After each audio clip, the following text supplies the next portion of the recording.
ये आगे राधे श्याम उनकी तरफ से 10 का पुरस्कार। आइए उनकी फरमान है क्या कहना कहना बा और बीच बजरिया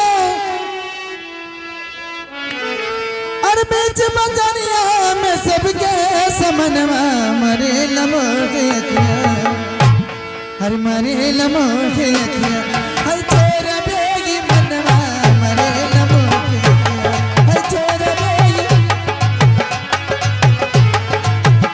हेलो हेलो हेलो ये देखा अनिल अंगल बाबू साहब ने कह रहा क्या है इनका है अरे धीरे धीरे यही हाँ राजा अरे हमारी से जरिया शर्म लागी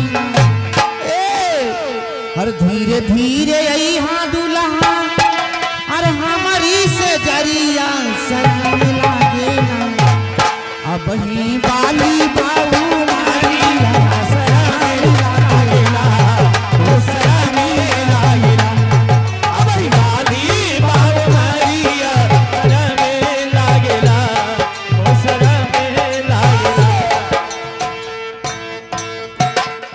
जय कुमार। हेलो इसी बीच में आगे विशाल तिलोनी उनकी तरफ से 10 रुपए का पुरस्कार है लेकिन कहना है और इधर आगे जय कुमार कुड़ी के रहने वाले ये उनकी तरफ से 10 रुपया और उनकी फरमान है बाबा की गीत फरमाइश बात क्रिस के गाना सुनाई दे क्रिस के। हाँ पहले जब फरमाइश में वो हो जाए काहे भाग गई यार आओ आइए कृष्ण भगवान की गीत हो जाए।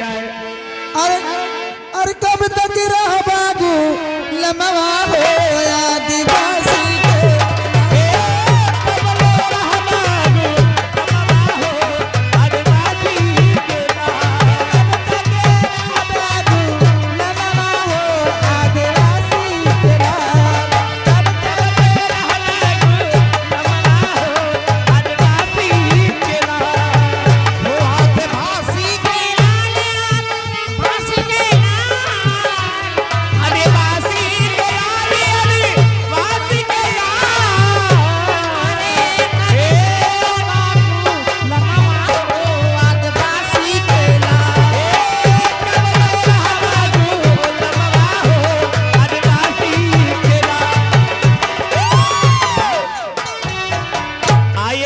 भगवान की गीत हो जाए।